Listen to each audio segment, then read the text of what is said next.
You've survived another week. Thank you for listening, downloading, and supporting the Black Man with a Gun podcast. I'm your griot, the storyteller, the historian, your friend, and brother from another mother, Ken Blanchard. This week on episode number 522, Little Mental Floss, Principles of Defense and a Eulogy. I share some of Jeff Cooper's principles of defense and a reminder of how cerebral and mental shooting really is. Michael J. Woodland gives us some tips for getting started. And I remember and eulogize my friend, Bob Owens, in my own way.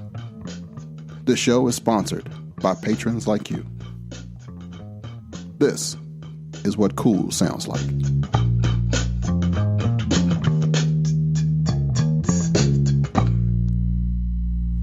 I came home the other night and the wife said, I know you haven't trained anybody in a while and you're mostly working on your media stuff, but a friend of mine, one of my mentees, is about to go overseas, and she failed her last qualification. She has to go overseas, and she has to get certified and qualify with her sidearm. And I know you are a good trainer.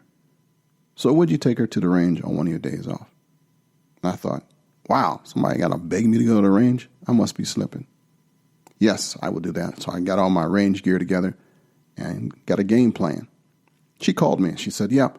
I didn't make the qualification. I had some trouble. And I went armed with the knowledge of what to work with. I am really, really good on the one-on-one stuff. She said she had hurt her finger. So I was already working on a plan. If we're going to change her grip up a little bit, if she had to change shooting hands altogether, we're going to work on using a non-standard hand. We're going to work on that thing. And bam, off we went. Met her at the range. She was ready to go. She had her eyes and ears, and we bought some ammo and some targets and set aside to the range. And I had her just go through and dry fire. Let me see what you're working with. Show me what you're doing. And presentation was good. Stance was not too bad.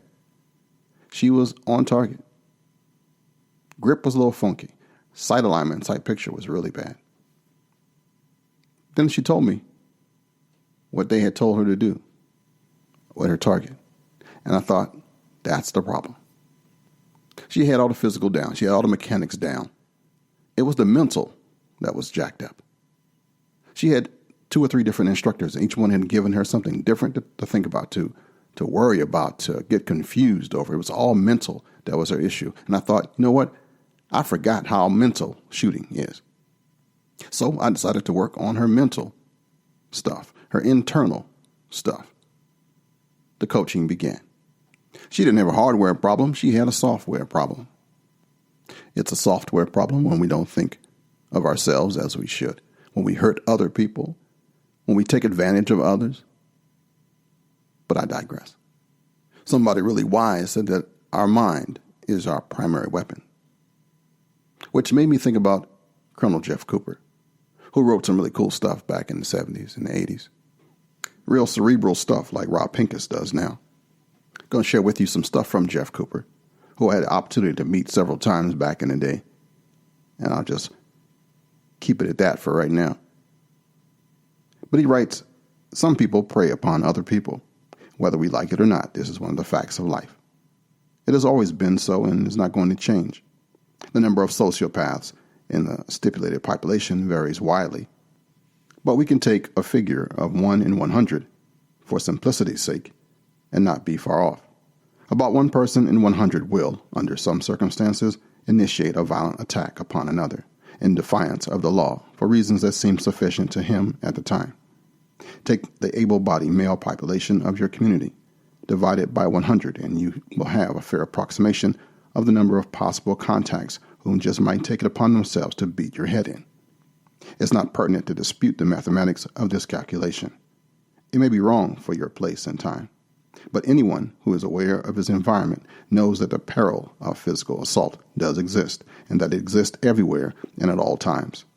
The police, furthermore, can protect you from it only occasionally. The author assumes that the right of self-defense exists. Some people do not. This is for those who feel that anyone who chooses physically to attack another human being does so at his peril. In some jurisdictions, it is held that the victim of an attacker must, above all, attempt to escape. Now, this is a nice legalistic concept, but is often tactically unsound. By the time one has exhausted every means of avoiding conflict, it may be too late to save his life. Laws vary and cannot be memorized encyclopedically. In any case, we are not concerned here about jurisprudence, but about survival. If one lives through a fight, we will assume that he is better off than if he does not, even though he may be thereafter confronted with legal action. Violent crime is feasible only if its victims are cowards. A victim who fights back makes the whole business impractical. It is true that a victim who fights back may suffer for it, but one who does not almost certainly will suffer for it. And suffer or not, the one who fights back retains his dignity and his self-respect. Any study of the atrocity list of recent years, and he named several crazy people from back in the day, Starkweather, Speck, Manson, Richard Hickok, and Carrie Smith, shows immediately that the victims, by their appalling ineptitude and timidity, virtually assisted in their own murders. Any man who is a man may not, in honor, submit to threats of violence. But many men who are not cowards are simply unprepared for the fact of human savagery. They have not thought about it, incredible as it may appear to anyone who reads the paper or listens to the news, and they just don't know what to do. When they look right into the face of depravity or violence, they are astonished and confounded. But this can be corrected.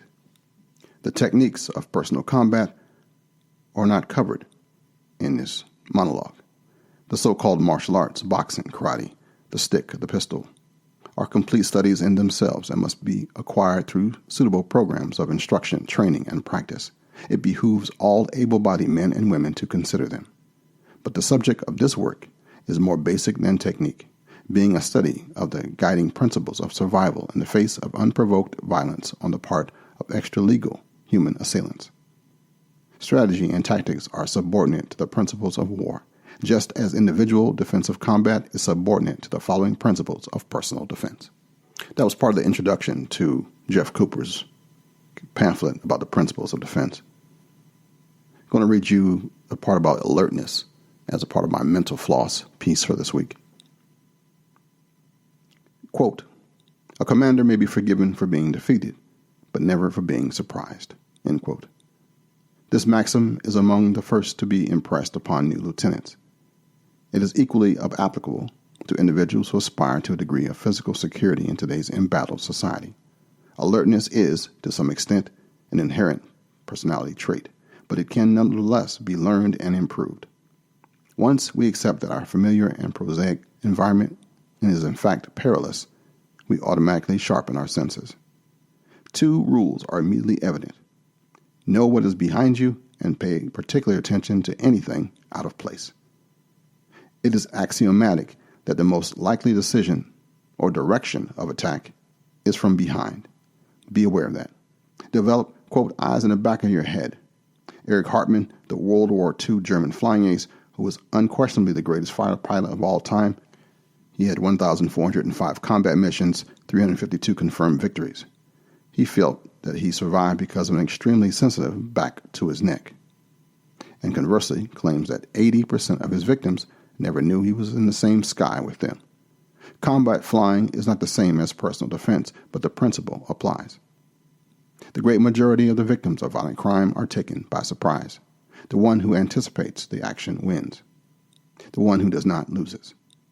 Learn from the experience of others and don't let yourself be surprised. Make it a game. Keep a chart. Every time anyone is able to approach you from behind without your knowledge, mark down an X. Every time you see anyone you know before he sees you, mark down a 0 or an O. Keep the O's ahead of the X's. A month with no X's establishes a formation of correct habits.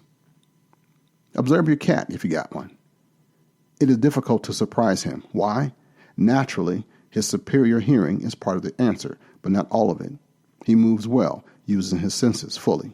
He is not preoccupied with irrelevancies. He's not thinking about his job, or his image, or his income tax, or on the cell phone. I'll put that in there for my emphasis. He is putting first things first, principally his physical security. We need to do likewise. There are those who will object to the mood this instruction generates. They will complain that they do not wish to, quote, live like that. They are under no obligation to do so. They can give up. But this is a feral world. And if one wishes to be at ease in it, he or she must accommodate to it. Anything out of place can be a danger signal. Certainly anyone you don't know approaching your dwelling must be regarded askance. It's 99 to 1 that he is perfectly harmless, but will you be ready if he turns out to be that one who is not? Certain things are obvious. An unfamiliar car parked across the street for long periods with people in it who do not get out, a car that maintains a constant distance to you while you vary your speed, young men in groups without women, staying in one place and not talking. These things should set off a first stage alarm in anyone, but there are many other signals to be read by the wary. Anyone who appears to be triggered out of watchfulness and into action by your appearance must be explained. Anyone observing you carefully must be explained. Anyone whose behavior seems to be geared to yours must be explained. If your explanation does not satisfy you, be ready to take approximate defensive action. A common ruse of the sociopath is the penetration of a dwelling under false pretenses. Anyone can claim to be a repairman or an inspector of one sort or another. It is often impractical to verify credentials, but merely being aware that credentials may easily be falsified is protection against surprise. The strong need only remain watchful. The weak should take further precautions. On the street, let no stranger take your hand. To allow a potential assailant a firm grip on your right hand is to give him a possible fatal advantage. Use your eyes. Do not enter unfamiliar areas that you cannot observe first. Make it a practice to swing wide around corners. Use window glass for rearward visibility and get something solid between you or behind you when you pause. All this may sound excessively fertile and melodramatic, but those who have cultivated what might be called a tactical approach to life find it neither troublesome nor conspicuous. And like a fastened seatbelt, a life jacket, or a fire extinguisher, it is comforting, even when unnecessary. Needless to say, no sensible person ever opens the door of his house without knowing who is knocking. If your entranceway does not permit visual evaluation of your caller, change it. The statistics may be against a threat waiting outside, but statistics are cold comfort after you discover that your case is the rare exception. The foregoing suggestions are merely random examples of ways in which the principles of alertness is manifested. Situations are numberless, and specific recommendations cannot be made to cover them all. The essential thing is to bear in mind always that trouble can appear at any time. Be aware, be ready, and be alert. This portion of the show is sponsored by CrossbreedHolsters.com. Crossbreed Holsters has gained national recognition as a maker of the best and most functional concealment holsters available on the market today. Each holster is handcrafted to ensure your firearm is safe and secure while carrying, combined with the best customer service in the industry.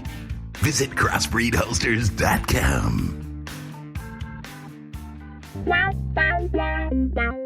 The USCCA has been providing education, training, and self-defense insurance to responsibly armed Americans since 2003.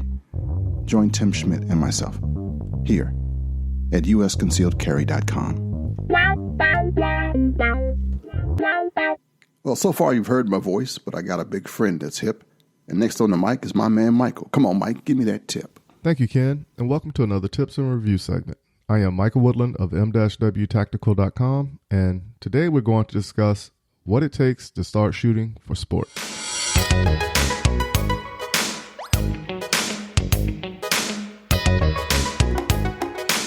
Over the years, I met some interesting people in the field of firearms. Everyone I met and spoke with and instruct, I always encouraged them to go out and shoot in their community. There are various activities that go on, and the more popular are that of the IDPA and USPSA. In my opinion, you find the one that is more tailored to your style of shooting and let the fun begin. First, let's talk about what you will need to participate in one or both of these organizations. Right off the block, I can tell you that every match I've been to, it will be drilled into you, safety, safety, safety. If it were not for the rules that are in place and those professional individuals keeping harmony running smooth, the sport would not be as popular as it is. At the same time, there will never be anyone there making fun of your skill level. There will always be people to help guide you in what it takes to run the course smoothly, as well as coach you as to what you could have done better. Before you start meeting these fine people who make the sport possible, you have to get your gear in check. First, you will need a handgun. I will recommend a 9mm, but then again, you can shoot what you prefer within the rules. Next, you will need some ammo. Normally, I carry about 500 rounds with me in the event I get restarted or some unforeseen encounter. Now, you will need a holster that will retain your firearm. This can be a holster that can slide onto your belt, or you can have a belt rig already assembled. Then you will need about 2 or 3 magazine holders. Again, these can attach to your belt holding your pants up, or you can have it on your belt rig already assembled. Then you will need some decent hearing protection. This can be anything from over-the-ear muffs to custom moldings. Either way, it is all about safety. One of the last things you will need will be some form of eye protection. I've seen some people just wear regular eyeglasses, but you will see people wearing clear lenses to some form of shaded lenses. Once you have your checklist marked off, go out and have some fun.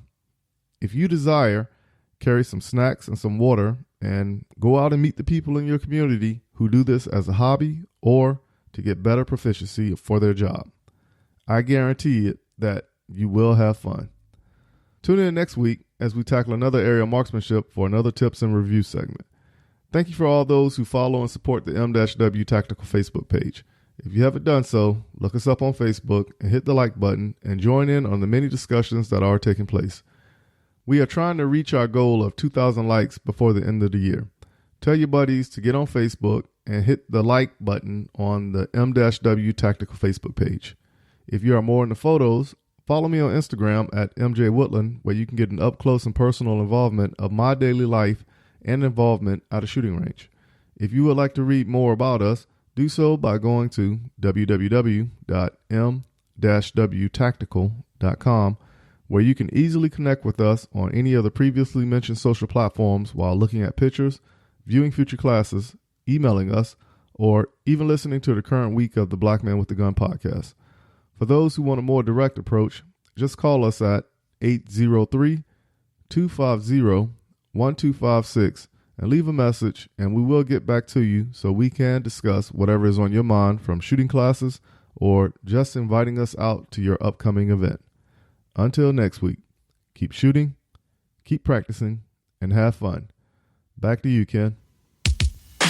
Yeah.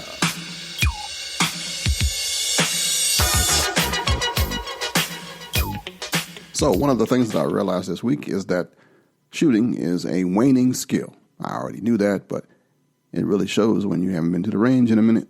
So I'll be doing a lot of shooting in between podcast episodes and blogging to get my skills back up, because I intend to do a lot of one-on-one coaching. There are a lot of people who need to get a little bit more training. Not just me. I ain't by myself. I know what I used to do, and I can't let that go. Plus, I've been hoarding ammo for a minute, so it's time to rotate the crops in here and expel some lead. Also working really hard to polish things up, to sharpen my saw. Check out blackmanwiththegun.com and sign up for our new newsletter, which will be out in a couple of weeks. And the folks on that list will be the first to know about a new book that's coming out. Still working on the title. It's The Urban Shooter's Guide. And it's kind of going back to something that my coach just taught me. I got a new coach. He's working with me. He reminded me of that story that Stephen Covey told about the man who was walking through a forest when he came across a frustrated lumberjack. And I've been frustrated, believe me. The lumberjack was trying to cut down a tree with and was swearing and cursing as he labored in vain. "What's the problem?" the man asked. "My saw is blunt and won't cut the tree properly," the lumberjack responded. "Why don't you just sharpen it?" "Because when I would have to stop sawing," said the lumberjack. But if you sharpen your saw, you could cut more efficiently and effectively than before. But I don't have time to stop, the lumberjack retorted, getting more frustrated. The man shook his head and kept on walking, leaving the lumberjack to his pointless frustration. This story was really relevant to me. We get frustrated by life and our inability to cope. But instead of developing ourselves and taking the time to become more effective, we'll keep struggling with that blunt saw. So don't do it anymore. And I'm not either. Stop, sharpen your saw, and become more effective. I got over 20 years in this space, and I haven't cut down enough trees yet. Well, I'm working on that right now. I have seen the problem, and it was inside my head the whole time.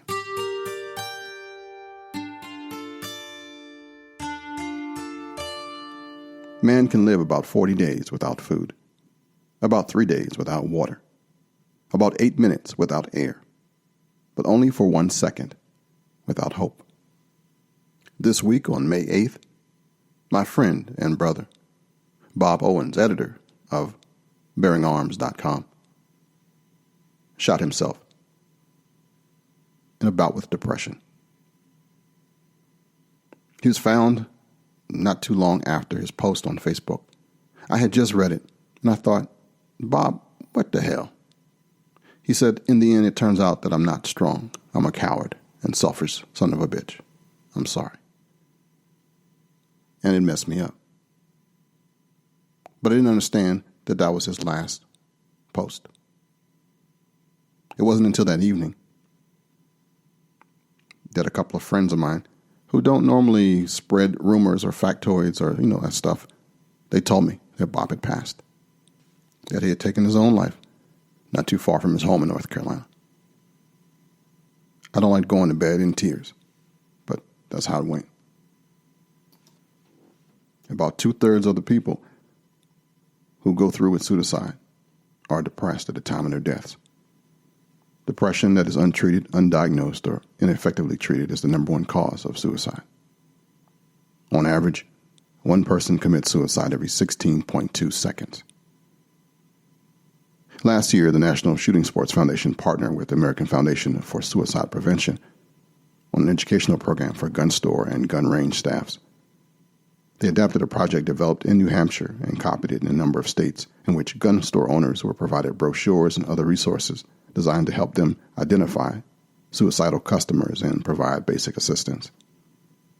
This New Hampshire model brought together a wide variety of stakeholders, including gun store owners, mental health professionals, and even Masad Ayub was a consultant. The materials were generally well received, though nobody really trusted this thing. The NSSF, the National Sports Shooting Foundation, addressed this concern by working with the AFSP on developing gun owner-friendly materials and branding them with the NSS logo. They're trying. But I need you guys to try a little better. In this information age, in this time when we can communicate around the world in any time, I need you to go back and just look around you. There's probably 1 or 2 people who are a little bit more quieter than others. Don't let that go. There's somebody who is struggling with something that they don't want to talk about, but you can reach them. Nobody else can. You are your brother and your sister's keeper. Don't let that go. Get involved. I know we are doing a lot of stuff in this your own world. You can do almost anything you want nowadays, but people are still the most important thing that you have in your life. All my vets, you got brothers that have some distress. They're a little bummed out of the way things are right now. Don't leave them hanging. Call them today. Bug them today. Call them an MF just like you did yesterday. Back in the field, you know what you did. You know how you hung together. You know how tight you were. Don't leave an airman, a Marine, a soldier, a sailor behind. Heck, even that Coastie.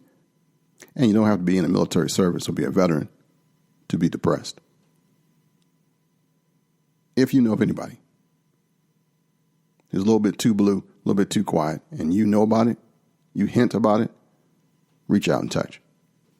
I wasn't as close to Bob as I would like to have been, But I remember seeing him at least once a year at the media room at the SHOT Show. Bob would share a joke. You know how his jokes were dry, sardonic. He was something else. I know he leaves behind a family, a wife named Christine, a daughter named Maya. I'm not sure what his other child's name is. But he's real. He was real to us. He was real in our life. He was a cool dude. Helen Keller is quoted as saying that nothing can be done without hope or confidence. The world doesn't have hope, doesn't make it, doesn't fabricate it.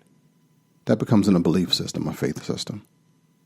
For those educated brothers and sisters who don't like to acknowledge or recommend or recognize the existence of God, or think that the whole thing that we say is retarded or funny or outdated or stupid, let me remind you of this one thing. Hope will help you see a brighter day in the darkest night. Hope will give you reason to live tomorrow, despite what's happening right now. Hope will make you look for life eternal. Hope will make you treat your neighbor better. Hope will make you stand a little taller. Hope will let you get back up again after you've been knocked down several times. Belief in a supreme being, a God, a creator of everything, allows people like you and I to be on the same accord. We might be different ethnicities, religions, sexual preferences, all those little idioms that we separate ourselves with today. But faith is one of those things that can connect us, which makes us realize that we are really all the same. We live, we die, we grow, we learn, we fail, we succeed. We're all the same, actually. We all have the same struggles, but the difference between some of us is what we believe will happen to us and for us. Now, faith is the substance of things to hope for, the evidence of things not seen. Hope is huge. I know how we worship separates us. I know what we worship separates us. Matthew 5:4 says, "Blessed are they that mourn, for they shall be comforted." It's my prayer, my hope, that my words and the tone in which I'm speaking and the intention heals and helps you right now, no matter what you believe. I'd like to pray for Bob's family, his daughters, his wife. This is my eulogy to the family and to all those who understand the words that I'm saying. Hear my prayer, O Lord, and give ear unto my cry. Hold not thy peace at my tears. For I am like a stranger with thee and a sojourner, as all my fathers were. O spare me, that I may recover strength before I go hence and be no more. Lord, thou hast been our dwelling place in all generations, before the mountains were brought forth, or ever thou hast formed the earth and the world, even from everlasting to everlasting, thou art God. For 1,000 years are in thy sight, or as yesterday when it is past, and as a watch in the night. They are as asleep. In the morning they are like grass which groweth up. In the evening it is cut down and withereth. So teach us to number our days, that we may apply our hearts unto wisdom. It is my prayer for all listening and for the family of the Owens, that we will remember to number our days, to appreciate what we have, to appreciate the time that we had with Bob, and to appreciate the life we have right now, for it is fleeting. It's okay to cry. It's okay to mourn. It's okay to grieve. Nobody likes it, but it's a part of life. So to all those who are listening, this is my eulogy for my friend, born March 13th, 1971, left us May 8th, 2017. I know it's tough. Let not your heart be troubled. Ye believe in God, believe in also in me, Jesus said. In my Father's house are many mansions. If it were not so, I would have told you. He said that he was going to prepare a place for us. And if he goes and prepares a place for us, he will come again. One of his disciples, the one they called the twin, also known as Doubting Thomas, said, Lord, I don't know where you're going. How can we know? And Jesus said to him, I am the way, the truth, and the life. Nobody comes to the Father except by me. I know it's this Jesus piece that gets us all twisted in how we worship and how we don't worship and how we act. But it's what I believe. If you prefer something from Winnie the Pooh, let me leave you with this. You're braver than you believe, and stronger than you seem, and smarter than you think. That was Christopher Robin's words to Winnie the Pooh, written by A.A. Milne. There has been a GoFundMe account started for Bob Owens' daughters and his wife. The link will be in the show notes. The Bob Owens Memorial Family Fund from GoFundMe.com. Remember that you are light in this world, and you don't diminish when you share your light with somebody else. Prayers and blessings go out to the family, the friends, and all those who care. Hopefully there was something I said that helped. Reminded you that you are important, that you matter. You matter to me. If you need to talk to somebody, feel free to give me a call. Hit me back on email. There are a number of links on blackmanwiththegun.com on how you can reach me. I'm here for you. Just in case nobody has told you this today. I love you. And there's not a damn thing you can do about it. Until next week, this is your friend and brother, Reverend Ken Blanchard. Shalom, baby.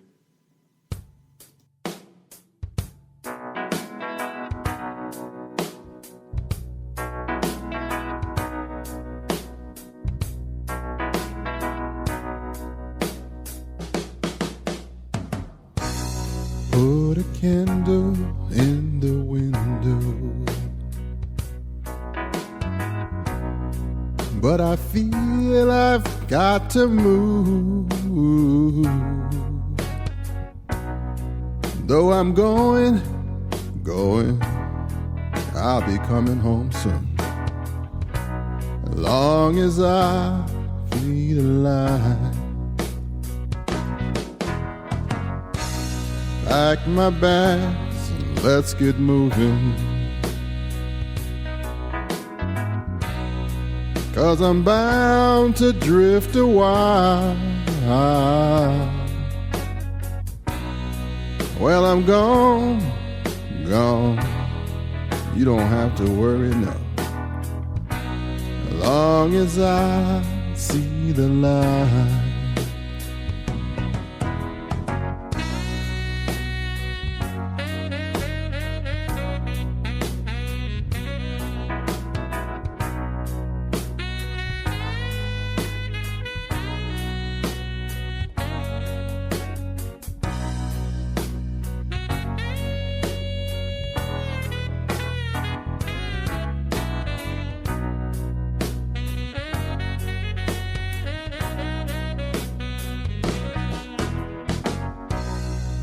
Guess I got that old traveling bone,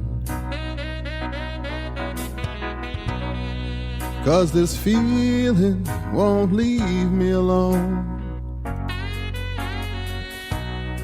But I won't be losing my way, no. As long as I see the light. Yeah.